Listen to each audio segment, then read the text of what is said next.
Abdelghani Taibi, directeur de l'École nationale d'architecture de Marrakech et représentant de la chaire UNESCO Architecture de terre, culture constructive et développement durable au Maroc.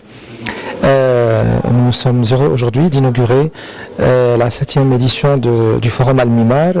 Cette édition, comme toutes les années, elle va de mars à octobre et nous sommes heureux également de la mettre sous l'égide de la chaire UNESCO et du programme Erasmus+. Nous sommes aujourd'hui pour l'inauguration qui dure uniquement la journée.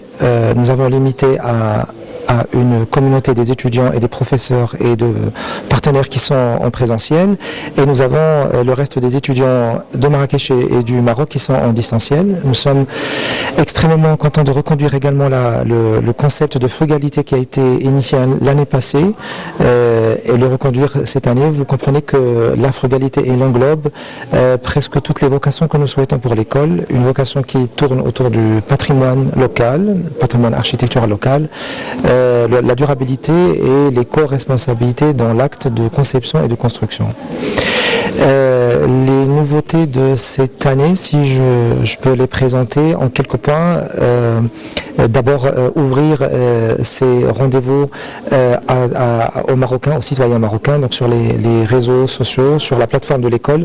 Nous avons fait de sorte à ce que tous les travaux qui vont se succéder d'ici de mars à octobre soient mis en ligne et que tous les citoyens puissent y accéder. Donc la formation pour les séminaires d'approfondissement, par exemple, qui sont une cinquantaine, entre 50 et 70 le semestre, vont être gratuitement mis en ligne.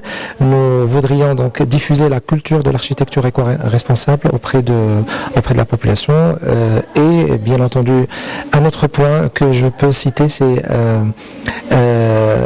d'introduire toutes les conférences dans la formation de base. Donc nous avons fait de sorte à ce qu'elles répondent aux objectifs pédagogiques de l'année scolaire et tous les séminaires d'approfondissement sont au nombre d'heures qui sont requis pour l'école et les étudiants les suivent d'une manière très bien et les valident à la fin du semestre. Donc ça c'est une deuxième nouveauté.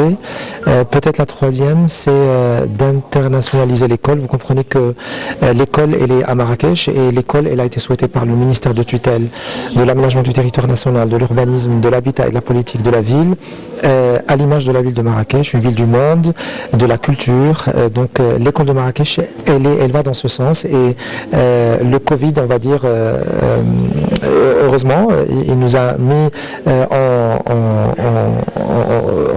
dans un process de développement du distanciel et ça nous a permis d'intégrer des professeurs et des écoles de par le monde qui sont à la pointe. Nos étudiants donc à Marrakech sont enseignés par les